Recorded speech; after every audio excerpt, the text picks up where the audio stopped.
welcome back to the ReQuest. It's me, Captain Hogan, and look, it's also the Day Ghost. What's up? How you doing, sir? I'm good. How are you doing? I'm good, man. How excited are you to talk about a movie that I don't even want to dignify with a discussion? Immensely. Or immensely? Yeah. I'm sure we'll have a good time with this. I'm not sure how this is gonna go yet. This is one of those movies where I'm like, I don't know what I'm looking at. I wouldn't usually pick this myself to talk about, which is of course true of a lot of requests, because it's not always stuff that is even like in my wheelhouse. This is like a superhero movie that is not an English language thing. And it was not made here, and I wouldn't have to do like for a rewind or on the channel at all. And like I would avoid this if I could, but somebody requested it, so we're gonna talk about it. And if I was gonna do this, it wouldn't be in like pick it myself. It wouldn't be in this format. It would be a like blind commentary kind of thing. Mm-hmm. Yeah, it's that type of movie. This is called 3Dev Adam and was requested by Jojira on Patreon. So thanks, I guess, to Jojira. He's in the comments right now, and really cool of you to be here. And just put in a super chat, which we'll take a look at here in a little bit. Thanks for all the support, Jojira. We really appreciate you. All joking aside, you're awesome for all of your help on the channel. We really appreciate you. But this is a weird one. So this is a Turkish movie that was made in 1973 and is about Captain America and Spider-Man, who's the bad guy. And the people that made this film did not have the rights to utilize either of those characters, but they said, screw it, we're gonna make it anyway. And it was apparently popular in Turkey, and they kept doing this with other things. This is, I guess, the first of these, and there's a Superman one. Oh, wow. I didn't know that. I don't know if they ever did Spider-Man again, but I think I heard maybe there's also a Spider-Man, like a solo one. I'm not sure. But I know there's a Superman one. Yeah, the Turkish, insert movie thing is really big. I didn't realize this was the first one. Yeah. That's crazy. Yeah, I guess I think Turkish Star Wars is like the big one. Oh yeah, which I didn't know about until you told me about it, and it just blatantly has the Indiana Jones theme in it. I didn't know that. That's awesome. Yeah, I did a tad bit of research on this, and I watched a video. Quick plug for this, I guess, because it's a pretty good video from Diamond Bolt, who reviews crazy stuff like this, and that's a pretty big channel on YouTube. And he brought that up, and the Indiana Jones theme is just in it. I was like, oh, that's crazy. I love when you get that, like stuff like that. There's a Ugandan movie that you probably have never heard of, Cap, called Who Killed Captain Alex? And just periodically through that movie, there's a wind chime cover of Kiss from a Rose that plays. Oh, that's amazing. Yeah, it's so weird. Because you'd really have to know that beat, to pick up on it. Let me go ahead and read this. So $5 super chat. He says, just getting the obvious joke right off the bat. Jameson was right this time. This Spider-Man is a menace. And it's funny that you write that. I don't know if you came up with that on your own, because that is the most popular comment at the top of the video on YouTube. Is it from the actual movie, isn't it? Because I thought it was that Diamond Bolt review, but it's the, I think it is the top of the that we watched, yeah. Actual movie, which, by the way, you can watch if you are so inclined on YouTube. I was gonna say if you have the will. If you're a Green Lantern, you can watch it. It's on YouTube. It is. Oh, it's really funny. If you do a search for this movie right now, there's little enough on it on YouTube that the show we're making right now is the third thing that comes up. But that's really funny. But anyway, yeah, it's on. I'm looking to find it. The actual movie. It had a crazy amount of views. I'm sorry, I'm not seeing it right now. It was like, I don't know, like 150, 200,000 views on YouTube. Like a lot of people have actually gone back and looked at this crazy movie. I want to see the watch time. They hear that scream at the beginning and they're like, nope. Nope. Click off. Yeah, see, they're not. They don't have they're just not brave enough to stay with it. Yeah, they're like, I wanted to watch They're not Green Winter Lanterns. Soldier in Turkish language. So much in this. That movie's about an hour and 20 minutes, right? So, what this actual movie? Yeah, it's like an hour 20. I was just saying that. Like, it's my joke with the Winter Soldier thing. But yeah. Oh, I see what you're saying. Sorry. No, it's okay. Anyway, so this is basically a like best of the worst sort of entry. Mm-hmm. Which is very much up my wheelhouse because I love bad movies. But did you love this, Austin?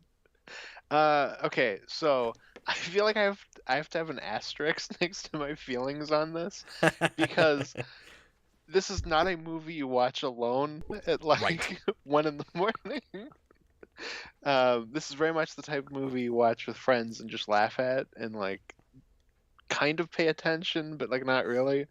This is not the type of movie you just sit back and go, okay, all my attention is on this. And it'll break your brain if you take it too seriously and try to figure it all out because it does not come together. Like it is a lot like many of the movies that I've seen the guys on Red Letter Media review on Best of the Worst, where it's kind of just padding for time. It doesn't really have an internal logic. There's a lot of places, or if it does, it's not communicated very well. Where there's just a lot of places where you're like, okay, the rules that you set up seem to be broken now. Like, I don't want to get too ahead of ourselves yet, but like your Spider-Man villain, because Spider-Man is the bad guy, and he's like ruthless and sadistic, and it is kind of a child. And he's described that way. Like, he just wears a mask because he's like a man-child. And he doesn't have any regular Spider-Man powers. Except at some point, all of a sudden, it seems like maybe he does have one ability, which is to duplicate himself, unless he's not doing that, and it's just a bunch of other guys dressing up like him. I don't know. I couldn't tell you. I'm not sure what's happening. But here in a little bit, I'm going to do something I've never done on the show before, Austin. I'm going to read the Wikipedia plot synopsis. Oh, okay, awesome. Because and that's where that thing came up, because in my opinion, it doesn't watch like he has powers. It watches like it's a bunch of just like lookalikes that he's maybe hired that are okay with getting killed. I don't know. But apparently people think that he has the ability to duplicate himself. Mm-hmm. I don't know what's happening, which is exactly what I want in my bad movies. But it did kind of feel like the only real like funny bad thing that makes this one interesting is just the Captain America Spider-Man thing, which maybe would be more funny if I had like a group of friends that I was watching it with, but just on my own, it was like, okay. Yeah, there's not a lot notable about it other than that, because there's a lot of long slogs of boring. And then when you get to a real over-the-top, like ridiculous action scene, sometimes I kind of perk up a little bit and I go, okay, this is kind of half fun again. And then it doesn't last long enough. And the really silly, crazy stuff where you're like, I can't believe, especially like transitions and editing things and stuff like that, where you're like, I can't believe they put this together this way. It's few and far between enough that it's sort of like if it was a comedy and that was the joke, it only hits every like 10 minutes or so. Yeah, I mean that's the kind of fight I've had with a ton of people on like finding good bad movies. Is there's a lot of them where it's like, here's like a funny moment. An hour later, look, there's another funny moment. And you gotta find like an actual movie that has more of a balance of that, I think. Yeah, if I was going to show this to someone, I would edit it down to about 15, 20 minutes and just be like, here's the really amusing things that happen in this, or the really strange stuff. Yeah, like the best of YouTube compilation. Yeah, exactly. And what's weird is sometimes it feels like it is one of those, but just poorly edited, and they left all the the boring and crappy stuff in, because how often does this movie switch to a scene that does not feel like it follows at all, and it feels like a clip show before it feels like a movie where you're like, this clearly came from some other thing. Well, when the movie ended, I think I got like a message, and I was looking at my phone for a second in the middle of the end fight, and then I looked back and the movie was over, and I was like, wait a minute, what? Like, what happened? And to rewind, and I was like, I only had to rewind like 2 minutes, and I'm like, oh. Although Okay. I have to say, given the opening, I was shocked that it had an ending. I thought it was going to end really abruptly just in the middle of an action scene, and it wasn't even going to have any sort of resolution. And the resolution sentence is bizarre, but it actually has one. Yeah, It does that is fair. finish. And what's weird is you're in the middle of the of like the climax, and if you're looking at the timestamp on the YouTube video, you're like, there's only a minute and a half left of this movie, and there are still regenerating Spider-Mans happening. Captain America keeps killing Spider-Man, and then there he is again over there. Oh, can I say this real quick? Because I wanted to open with this, and I completely forgot to make this point. The best description I can come up with for this movie is it's Danger Diabolic if it sucked. I've never seen Danger Diabolic, so now I need to see that. You have this masked thief that just steals things because he's good at it, who like runs around, and I mean, he's sadistic and murders people in this. Diabolic is not exactly like that, but he's running around kind of playing pranks on the good guys, and he's got this maniacal laugh that like reverberates. That's the big thing that feels like they kind of stole from Danger Diabolic, which only came out 5 years before this. Oh, okay. And I think there's a real good chance they're looking at that movie. Mm-hmm. Yeah, probably then. And it also is trying to be a sort of globetrotting Bondish thing in the same way Danger Diabolic is. That's not, I should say that's not globetrotty, but this one is that way in kind of ripping off Bond, where it's like we're in this exotic foreign country that we're in because we're the ones making the film. Because we live here. That's really funny. Yeah, there's a part where they fight on a beach, and I was like, man, I just want to watch the second Red Brown Captain America, because the opening action scene of that is on a beach, and I was like, that movie's awesome. It's got Christopher Lee, and it's terrible. I love it. But was it like paced better than this, and like kind of the right kind of terrible? You can keep focusing on it. This is like the first one where nothing happens. So I'm going to, here in a second, I'm going to read this plot synopsis because I think it's just funny reading someone trying to make sense of this. And because,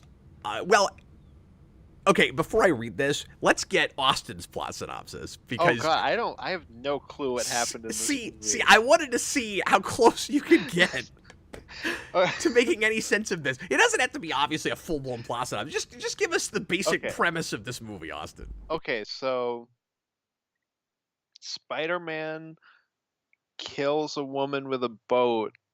Like, no, I don't mean like a woman with a boat. Like, he uses a boat to kill a woman on a beach. And then everybody's mad at Spider-Man. And I think, like, they say that the mob is after Spider-Man. Or maybe he works for the mob. I don't really understand. I think the idea is that the mob is after Spider-Man. That's what I thought. Okay, but I wasn't entirely sure. Because he's encroaching in on their territory, I think is the idea. Okay, so it's like that. Yeah, so it's like a three-pronged war. So then Captain America and Luchador, they decide that they're going to fight Spider-Man. Okay, you had to have had the same thought I did though, right? What's that? This is the precursor to El Muerto. Oh, I didn't. I thought you were gonna say he was like Mexican wrestler Bucky. Yeah, he does kind of serve that role, but it's weird because I don't think he and Captain America know each other in the first place, and then he just shows up, and then now they're fighting together. Mm-hmm. Yeah, They're kind of no, separate superheroes. Sony looked at this and they were like, "We can cash in on this. We can make our movie." I think it's supposed to come out next year, but it probably won't. Yeah, I want to think that El Muerto is inspired by this guy, I hope so. who is, by the way, we should say. Do you know about this? He's based on a real person. No. Okay, Is it so Nacho Libre? the wrestler's name is Santo, who was apparently a super popular Mexican wrestler in the 60s. Oh, Like, okay. the most popular Mexican wrestler. And he's played as a fictional character in this, played by a different person. So they're even ripping off and not worrying about copyright infringement on a living human being. It would be like if you made this in the 90s, if there was like a Turkish production in the 90s that went, so let's do like a Spider-Man movie, and we don't have the rights to Spider-Man, we'll just do Spider-Man, and then we're gonna throw Hulk Hogan in there. I knew you were gonna go to Hulk Hogan, and I was like, and that's even weirder because his name's Hulk. That's a good point. I guess it could have been like the Undertaker or something. But yeah, the thing that that the real Santo was best known for is that his whole life he rarely ever took his mask off, and like in public nobody knew what he really looked like, and he almost never wears his mask in the movie. No, nor does Captain America, but Spider-Man rarely takes his mask off. Yeah, he doesn't take his mask off hardly. Yeah. No, exactly. No, that actor is he's the exact opposite of every movie Spider-Man because he never takes his mask off. Oh, that's true. And also, he kills women with boats, and he murders couples having sex in a shower for no reason. I mean, I don't know what happened after Amazing Spider-Man 2. Anyway, what? Any other sense you can make of this movie? Yes, so Captain America and Luchador Man, they're gonna fight Spider-Man, and then Spider-Man has sex with not Mary Jane, and then Captain America and Luchador Man fight Spider-Man, but not in costume. And then a woman says, "Okay, you did it," and then it ended. I have Lacerations, you are win. that would have been the icing on the cake. I have a couple of trivia questions for you, Austin. Oh no, why? I have a couple of trivia questions. What affiliation does the character Julia have with Captain America? How is she connected to Captain America? I don't know, which one's Julia. What color hair does she have? She's the woman that's there from the beginning who gets kidnapped real quick. Are they related? I don't know. So she's apparently his girlfriend. Oh, okay. It's not in the movie, but apparently that's who that's supposed to be. They're either related or dating. You be the judge. The other trivia question I have for you is what, and this is a trick question, what is this Captain America's superpower, Austin? Oh, he doesn't have one. No. He's just a guy. But what special thing does he have? A costume. He has a costume that is bulletproof. Oh, okay, yeah. Do you remember toward the end, like somebody shooting at him and bullets bounce off of him? I thought he had superpowers, and then I looked into it, and the idea is supposed to be that the suit, and I mean, like, this also, to be fair, could be people trying to figure this movie out, but I'm pretty sure this is true, that the idea is his suit makes him bulletproof, because nobody ever thinks, and this is a point that that review that I watched brought up, but nobody ever thinks to shoot him any place but his midsection. So bullets bounce off, and then the guy just keeps trying, and I'm like, aim for the head. This guy would be dead right away in a zombie apocalypse. He'd have no idea what to do. So Aim this for is the what head. Matt Reeves was looking at for Batman, is what you're saying. Well, yes, of course. I didn't feel like I needed to spell that out, though. Did this feel to you like watching, like mostly watching the in-between scenes, like the setup scenes in a sleazy porno film? I'm glad you're the one that said it, because yes, and I mean a lot of bad movies have that quality. That is part of the charm. The charm, yeah. Yeah, exactly. It was all the build up, but none of the payoff. Yeah, and then the sex scenes that are there are just super awkward. Hmm. Yeah, but not like fun awkward. It was just like, oh, okay. No, not even the room fun awkward. Yeah, or like Samurai Cop or Troll 2. Some of the best like funny bad sex scenes. Yeah. You remember the part with the woman behind like a big like piece of cloth or like a drum or something? Yeah, it was like Austin Powers. Yeah. Like the shadow. Yeah, they're in a strip club. I think Captain America's a strip club. We should have just. Yes, he does. We should have just led with all you need to know about this movie is Spider-Man and a luchador walk into a strip club. Yeah, there's a joke here, right? Yeah, it's Captain America at a strip club. So there's this stripper on stage, and we're seeing this in silhouette, and it felt like it went on for a million years, but at the same time, she was stripping like shockingly fast. You know what I mean? Like, it was really weird. Did you notice that? Where it's like, it gets started, and I'm like, this is taking too long. But then once she starts actually, like again, in silhouette, taking clothes off, it was unintentionally hilarious. Because, like, there's the bra, there's the pants. It was just like, she starts throwing clothes. It was like speed ramping, where you go really slow and then you go really fast. But stripping. Yeah, exactly.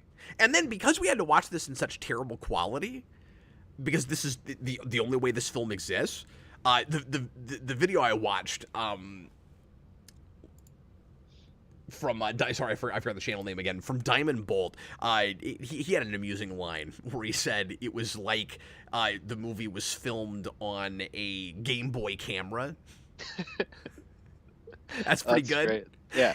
And I didn't realize it was even in silhouette. I thought the quality was just that bad. It suddenly looks like it's just everyone's silhouetted, just how bad the quality is. Yeah, exactly. Suddenly it's just like 2D drawings, Yeah, and then when she walked out, like the cloth rips, and then she steps out, it was like I was finally, for the first time in my life, getting to watch a 3D movie. Well, that scene was like the Wizard of Oz when they finally get to Oz. Where like the borders expand and like the color comes in. Yeah, it is like that. Sorry, I'm magical. I'm just saying things as they're coming to me because I don't know how to review a thing like this. What was with the random like wooden puppets in the middle of a sex scene? Do you remember that? Yeah. They looked like. What was happening?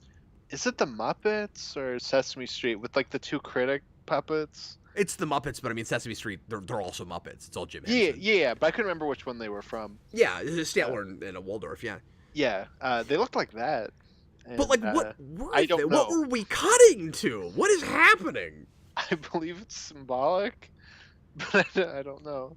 Okay, so you ready to hear Wikipedia try to make sense of this movie? Okay, let's hear it. This is, everybody bear with me, this is kind of amusing. And then we can read kids' review of this movie. The story takes place in Istanbul, where a violent criminal organization led by Spider-Man surfaces in the city with counterfeit United States dollars. So do you remember this plot? Spider-Man's whole plot, this was so convoluted and bizarre. I mean, It already sounds like you're reading a Mad Lib. We're a minute and a half into this movie, and I'm going, wait, how does this plot work? He's got counterfeit money that he's going to use to buy... He's going to steal, like, priceless art and like, statues and stuff. And then he's going to sell it, and then he's going to buy it back with counterfeit money. And I don't know if his plan is just to, like, keep the cycle going where, like, he like, steals things, sells them, gets them back again. But I'm like, if you have really good counterfeit money, why do you have to do all that? Why don't you just buy things Just with your buy counterfeit things! money? I don't understand. Okay, so you're ready. They also so this is great. We're a violent criminal organization led by Spider-Man, serves in the city with counterfeit United States dollars. They also mutilate a woman's face via a boat propeller. No explanation as to why, what that has to do with the plot. It's just, oh, by the way, I love reading synopses like this sometimes for movies that are like really nonsensical, because there's no, of course, criticism in the synopsis. So if you're not thinking at all about it and you're just reading, oh, this is what happens in the movie, it's really easy to forget, like, wait a minute, this doesn't follow at all. It's just these, like, reading, it would be like reading a news report that can't happen. Yeah, and I just think it's wonderful. A small task force consisting of Captain America, Santo, and Captain America's girlfriend, Julia, apparently, arrives to help... What a team of Avengers. Arrives to help local police stop Spider-Man and his gang. And let me mention that with the you have to take the subtitles with a grain of salt, because I don't know how one-to-one they are. Yeah. With the original language, of course. But the subtitles just call him the Spider. And yeah, so really he looks like Spider-Man, but he's actually Pulp Hero the Spider. Right, who also wouldn't be quite this sadistic and evil, I don't think. No, but when you merge both characters into one, they become really sadistic. We haven't even really mentioned that the only thing that these characters really have in common with their comic book counterparts is their costumes, and only sort of. Apparently, nobody in the production had had a chance to even look at a Spider-Man comic, so all they knew was what he looked like. So my assumption is they took a look at the covers and went, he looks kind of scary, like I did when I was a kid, looking at the McFarlane version of Spider-Man, and they went, he must be the bad guy. And they just made him a villain. Yeah, well, and then, of course, he's got that 60s Spider-Man cartoon thing where, like, he doesn't have all the lines on his suit. This one has no lines on his suit. And it's green. And they didn't know how to do the lens thing, so he just has holes. He not only just has holes, but he's got white makeup above his eyes. Mm-hmm. I think that's supposed to be the lens thing. Which is hilarious. Mm-hmm. Julia, who has infiltrated Spider-Man's hideout, is captured and taken to a house in a remote location. She manages to send an SOS signal to the Captain. Captain America saves Julia and chases after Spider-Man, who manages to escape, which is a wonderful scene because it's this riveting on-foot chase, like sped up. Meanwhile, Mexico's national superhero wrestler Santo infiltrates the dojo that is used as a front for counterfeiting. After being captured, he manages to escape along with incriminating evidence. Captain America and Santo, now they're just together, raid there's scenes missing, raid a very important hideout. A very important hideout. You went from the dojo of counterfeiting to just it's a hideout. Again, Mad Libs is just the correct explanation. No, it absolutely is. It's just Mad Libs. No, it's the right term for this movie. A very important hideout where most of the counterfeiting operation is taking place. They manage to shut down the hideout while Spider-Man kills a couple, steals the statue, and runs away. Why did he kill those people? I don't know why he needed to do that. Soon afterwards, and by the way, I love the explanation for description of his personality that we get real early on by either Captain America or whoever like he's working with in Turkey, where they go, he's like Spider-Man is kind of like in this infantilized guy who is wearing a mask because he's kind of childish, but he hates anybody else that wears a mask. Yeah, because he's a little kid. He is the only one. Only he can wear a mask. He's I don't the know. Spider-Man version of Highlander. Exactly. But I just thought that was hilarious. Like, I'm laughing out loud and thought maybe there was some potential in this movie when I got to that line. He hates everyone that wears masks, except for potentially his own henchmen disguised as him. Yeah. Unless they're clones. Yeah. Unless he has Jonathan Taylor Thomas's ability from the second season of Smallville. Or he's multiple man, because that's the more obvious go-to. Yeah, I know, but I've been doing a lot of Smallville stuff lately, so we gotta connect it up. It's called callbacks. Oh, okay, set up and payoff, yeah. Exactly. Soon afterwards, another fight, but Clark. Soon afterwards, another fight between heroes and Spider-Man begins. It is revealed that Spider-Man is able to spawn duplicates of himself when killed, I guess, as one Spider-Man is beaten to a pulp by Santo and another is strangled to death by Captain America. Captain America is ruthless in this. He can sprout out new versions of himself until he can't. Yeah, like, why does it end? Yeah. And it's hard to kill one Spider-Man and two more grow back in his place. I don't know. And it's hard to tell if he's, again, like actually supposed to be the same guy every time, or if he's just hired people to be lookalikes, because he is played by the same actor every time. Mm-hmm.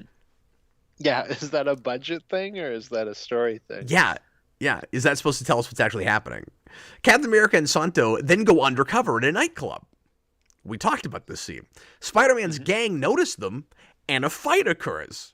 The heroes are seemingly overpowered this time and are taken to Spider-Man's hideout. Once there, Captain America and Santo act like they are fighting themselves to confuse their captors, but manage to break out and eliminate most of the gang members. Do you remember this scene where they're fighting each other? And for a minute I was like, why are they fighting? And then they very conspicuously whisper at each other with their hands like this, like giving each other direction and stuff. Well, it's hilarious. Was that the scene where they fought on the beach, or was that a different scene? No, that was in a warehouse. Oh, okay, yeah. Much of this movie is just yeah, it's hard to remember what happened. No, fair enough. That's why I thought we should go linearly through it. Mm-hmm. I thought this was the only way to talk about this. It's a good idea. We're getting through it. We're getting through it. Do you remember that scene? Sorry, because this is earlier in the movie. We've already passed it. Remember that scene with it's all coming back to me now. With the drunk homeless guy? Yeah. Slapstick comedy? Yeah. It's my favorite part. You know why that's my favorite part? Because they use this stock music that's like this comedic music that tells you you're supposed to be laughing right now.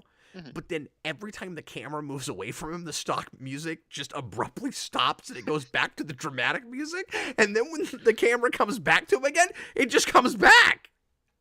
It just keeps starting and stopping. It was like Superman 3, but as a scene. That's true. It was kind of like that. It was a little bit like the opening of Superman 3. Mm-hmm. Yeah, like the worst film opening of all time. It's pretty bad. Spider-Man arrives at the end of the fight with his girlfriend, only to have her struck by a wild shot from the gun of one of his henchmen. You remember that? You remember that shot? Whoa, who wrote this? They're getting real crazy with their word choice. Why is it? What's crazy about the word choice? It's just real elaborate. Sounds like he shot a person. No, somebody did a really good job with this. He flees with Captain America in hot pursuit.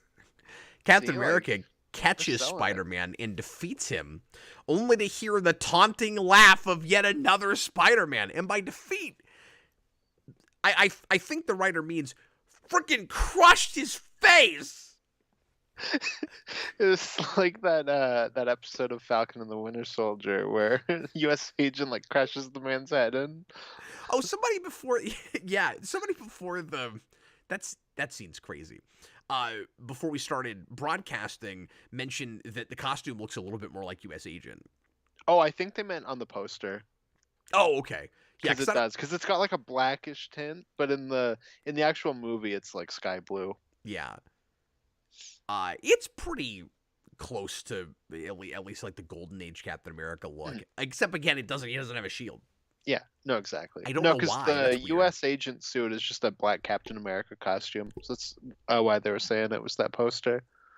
Captain America catches Spider-Man and defeats him. Oh, I already read that. Sorry. This is the very end of the movie. As the heroes are about to leave Istanbul, it doesn't mention the sheer number of times, though, that Spider-Man dies and comes back to life. As the heroes are about to leave Istanbul, Captain America sees what appears to be Spider-Man sitting in the back of a taxi. And I'm looking at this going, okay, so he's respawned again? There are 25 seconds left in this movie. And furiously runs to the taxi, grabs the person, and immediately reviews the mask, only to realize that it was just a young boy wearing a red wrestling mask. And then everybody laughs like it's in the end of a TOS episode. Or like a sitcom. Yeah. A freeze frame. They're like, ah, yeah, and then they freeze frame on him. And they act like these are really endearing characters that we've been, enjoying living with this whole movie. Yeah. You know what should have happened is the ending of the first Nightmare on Elm Street, like they get into a car and then the roof comes down and it's Spider-Man colored. And then they drive away, and then Julia's like at a window, and Spider-Man's hand comes out and pulls her through it. That's what should have happened. Well, there's a lot of ways to make this more entertaining. A lot of ways. I felt like you watched at the end, like that kid was someone they knew that was playing a joke on them, and we were supposed to have like been with that kid this whole movie. It's just some kid. And he has that weird look on his face. He's like, ah. You remember that? Actually, Spider-Man. No, he's not Spider-Man. He's just some kid. What if he's Spider-Man reincarnated as a child? Like he got killed enough that he came back as a boy. Yeah, I mean, I feel like any interpretation is as correct as another interpretation. Exactly. It's a very malleable film. Is this really a movie we watched, or is it merely grip hypnosis? I don't know. Yeah, it definitely feels like it might have been, but there's proof on the internet. If it is group hypnosis, we're all experiencing it over and over again every time we click that video. Exactly. The government's putting drug-filled Spider-Man Captain America movies into our YouTube feeds. See, I mean, there's a few things here and there that are really amusing to talk about after the fact. This was no fun to watch.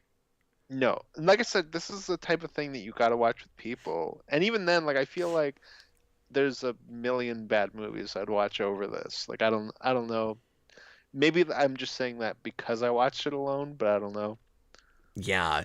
Like the diamonds in the rough of just really baffling, funny things. Like we said earlier, you could make a compilation video that's 10 or 15 minutes long of those. Yeah, exactly. Exactly. Maybe I will. Yeah. There you go. I don't think anybody's done that yet. Also, I don't think anybody's done this. I don't know that anybody's podcasted 40 minutes about this movie yet. But no. I don't think so either. At least you don't have to do a rewind on it. No, people in the comments were like, "Oh man, I can't wait for the rewind commentary on this movie." I'm like, I don't have to do that. Nope. This is why Cat makes the rules. Exactly. They're also subject to change, folks. Robert Wild. Oh, sorry, man. I didn't see that super chat from earlier. He put in a super chat and said, Turkish Spider-Man better be in Spider-Verse 2. I mean, at this point, why not? Because it looks like that movie's just, hey, remember Spider-Man? There he is. Yep. There have been a lot of iterations of that character. He's very popular.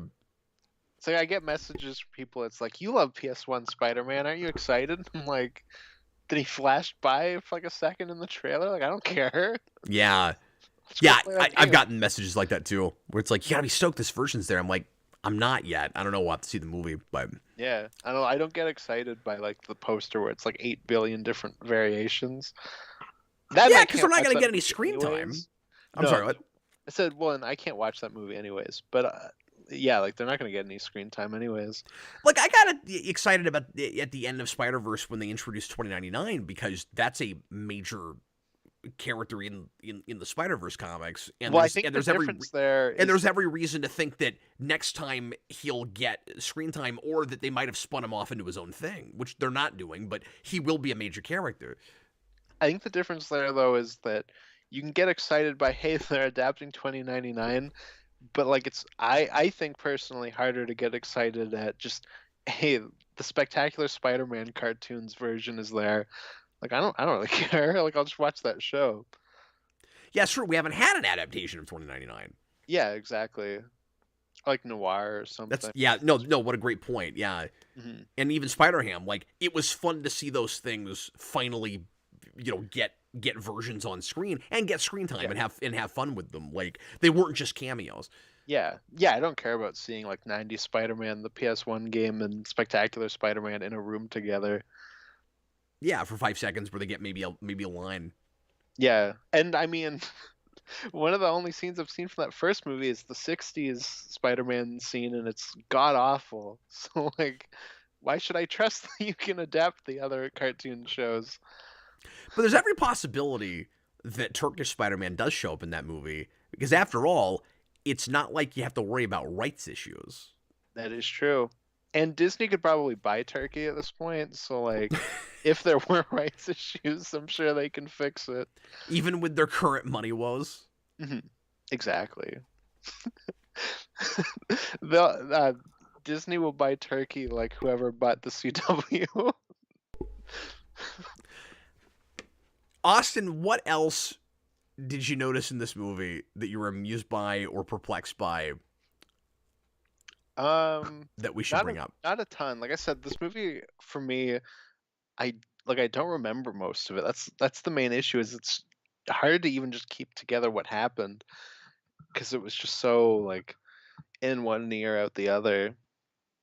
I had to read a synopsis for some of it to come back to my brain. Hmm. Yeah, and like there's specific moments that I can remember. Like I remember Spider-Man and not Mary Jane like at their house and like some of that stuff and some of the fight scenes, which like perked up a little bit more. And that really funny stripper scene,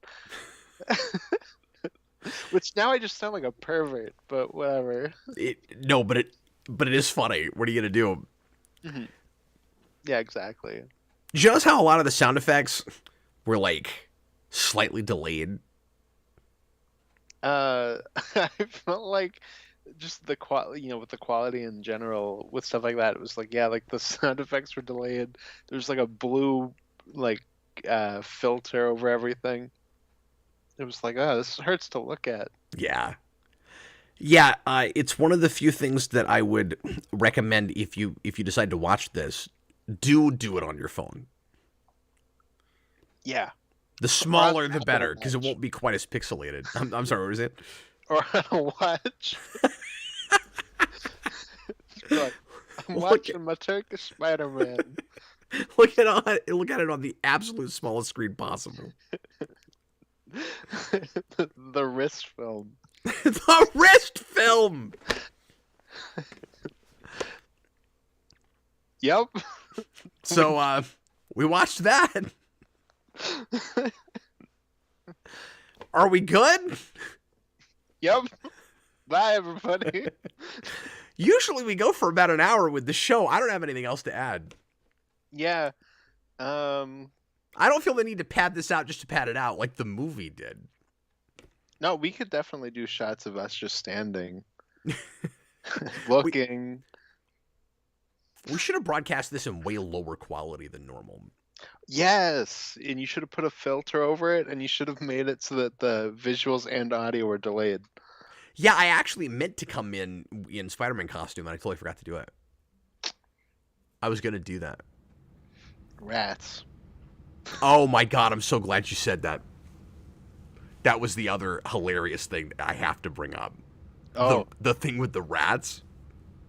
What's the thing with the rats again? It's not coming to me. Okay, so... Oh, but it's the... I say it's the most memorable scene. I almost forgot to talk about it. I'm surprised. And I don't remember. I'm surprised that this specifically wasn't brought up in that synopsis, though. Do you remember the guy that that Spider-Man is torturing, who he thinks is a rat, and he does like the 1984 thing to him? Where Matt Reeves did watch this movie, is what you're saying. No, I'm saying Matt Reeves read 1984, but this does do that thing where he's. Do you remember this now? Vaguely. I remember the part where he's like torturing a rat, but I don't remember. No, he tortures this guy with rats. Oh, okay, so yeah. he's got him in a chair, and he hooks him up to this this tiny tunnel system, and he puts the rat a crazy amount of distance away from this guy, where he's got to walk like 15 feet to get to this guy's head, right? Yeah. Do you remember this now? It's not coming to me, and I feel really bad. Austin was like eating chips, and he was like screwed. He was just looking away from the screen, and his constitution couldn't take it. This scene was too scary. He had to look away. So exactly, I was frightened. So the rat, I'm gonna do it in air quotes, is coming up to this guy, and we keep cutting back and forth. Where you see we do a lot of kind of quick cut back and forth to try to manufacture suspense in this movie, and we go to the guy's head. He's like, oh no, and then here comes the rat. He's like, oh no, and then we finally cut back to him at the end of the shot, and he's just got blood all around his eyes, and he goes, ah! Okay, I remember this. As it's coming down, so Spider-Man keeps saying, we're gonna torture him with rats, right? Mm-hmm. And it's a guinea pig. It's a super adorable looking guinea pig that's supposed to be this like ravenous rat, and it's amazing. Mm-hmm. No, okay, I do remember this now. The second you said like to the bloody shot where he screams, it like clicked in. Yes. I'm so glad that you said the word rat, or I would not have remembered to bring that up. Mm-hmm. You don't know the difference between L and La? No habla español. No habla Turkish, fellas. Shajira, $5 super chat. Thanks again, man. Spider-Man had giant eyebrows or eyelashes. Yeah, I was distracted by that through the mask where they just kept popping out. It's really like Cesar Romero's mustache, right? Yes, of course. Mm-hmm. No, you had this super adorable guinea pig. And then the guy is, like, dying because the guinea pig got him. It's so good. That is legitimately funny. Yeah. No, that is funny. The part where the guy screams is really great. Yeah. No, that is top tier bad movie stuff. It's just that's few and far between. Yeah, that's like a minute. Like that and the homeless guy and the striptease scene. That's all pretty great. Mm-hmm. Things you don't normally get to hear Cap say, but there you go. Yeah, exactly. It's this kind of thing. It's a sleazeball C-list kind of movie that was wide released in Turkey and was apparently very popular there. Started a whole genre. I want to go to Turkey now and see if I run into any artifacts from these movies. Just go dressed as the Spider-Man and see what happens. You get arrested immediately. Why? You're walking around the street in a Spider-Man costume and they arrest people. Just take it really seriously. They're like, oh my god, he's gonna murder someone with guinea pigs. Oh, they just think you're the real Spider-Man. They think you're the real Spider-Man. Yeah, exactly. Well, at least they won't kill you, because then you'll just come back. Jareth Gearhart, are you going to buy this film, Cap? Well, it would be bootleg if I did, right? Like, does this have a real honest-to-God release? Somebody earlier said they own this on DVD, and now I don't know if it's a legitimate DVD. Yeah, I wonder if it's legit. But who knows? Because if it does exist, I certainly would consider putting it in my collection. You do you, boo. Well, it doesn't mean I have to watch it. I have a lot of really crappy movies back here. That is true. And the only ones I feel like I have to have, it's the same thing with Rewind, where it's English language or American made. But I do have a lot of stuff that's not. And Danger Diabolic I did a Rewind on and wouldn't have to, but it's good. Yeah, just made an exception. Yeah. And that one I'll put on the official list just because I like it. And I've never done a commentary on it, so it'll be worth having that in there. Yeah, definitely. And also, we've done some American adaptation with that. Like, that one's a little bit different to me just because, like, Americans do know about it and are interested in that character. Like, it had a 90s Fox cartoon. I don't know if you know that. I didn't. No, that's crazy. And the animation is awesome. I've seen the intro for it. No, I watched, like, the first episode. I think somebody uploaded some of that on YouTube. It's pretty good. It's pretty watchable. Yeah. Isn't that crazy? That's awesome. That is crazy. I did not know that. Okay, well, we almost got to a normal hour, but I really have nothing else left to say about this one. Thanks a lot for watching, everybody. Austin, I'm sorry you had to sit through this. I can tell you really, really had a good time with him. Oh, wait, we got another super chat. I see that. Because you're just making sure we hit an hour. He says, yeah, it is a limited release with the missing 15-second opening from a Greek VHS tape. Oh, okay, so it wouldn't... So there is a version that doesn't open as abruptly as this. Because this literally opens with a woman about to be killed by a boat going, ah! Like, that's the opening of the film. Exactly. Well, it's only 15 seconds. Yeah, what is that? And then the, maybe it's just a fade-in. It's just a fade into a guy being like, hey, go get her. Because the title, go get her, Ray. Because the titles are take a millennia to get through. Yeah, yeah. It doesn't help that I can't read them, but it's a really long title sequence. And it feels like a TV show, like I'm watching Matlock or something. Actually, that would be great. I kind of want to re-edit this movie to be like a Matlock episode, to give it that intro. Like, yeah. You start this movie and it's that theme. You should edit it to put... You should edit it to put the night shift theme over that. Yeah, this has me wanting to go back and watch really any other movie we've done for this show. Including, but not limited to, Night Shift and Austin's favorite cult classic film now. What's that?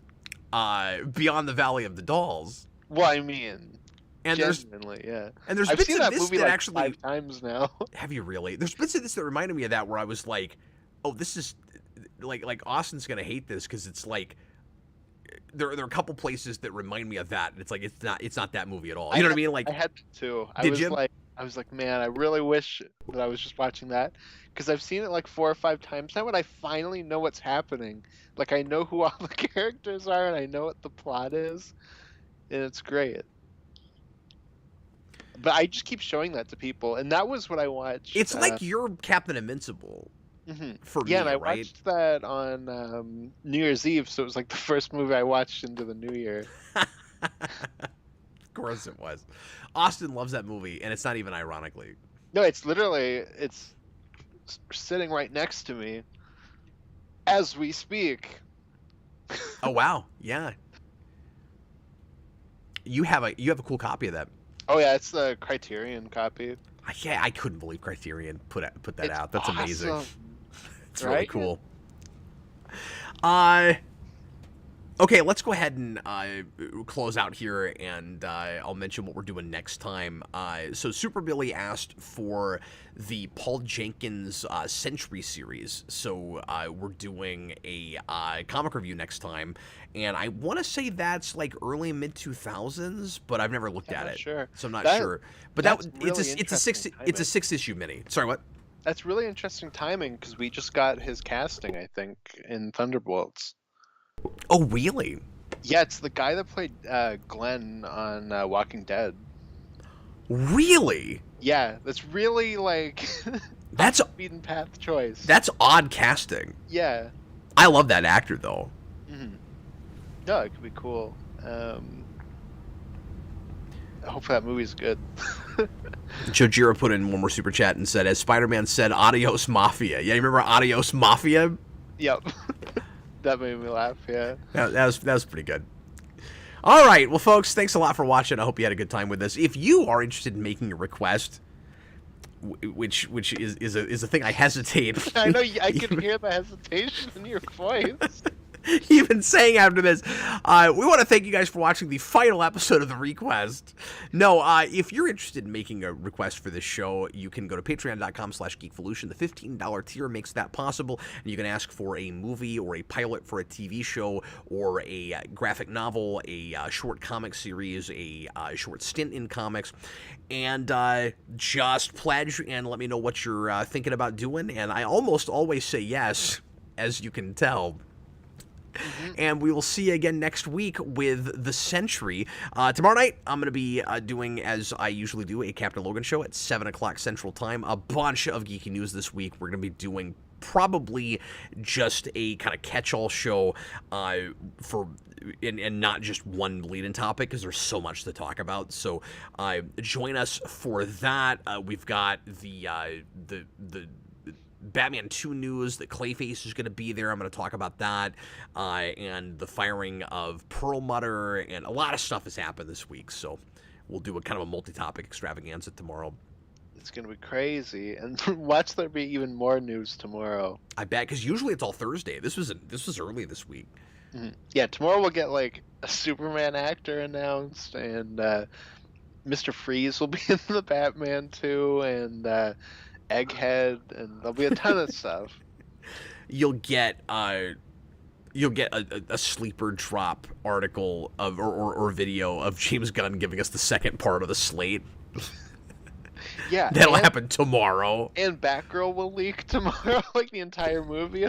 Yeah, we'll have to watch it before the show. Yeah. Anyway, thanks again, everybody. I was Captain Logan, and this was Austin, the Day Ghost. Bye, folks. See ya.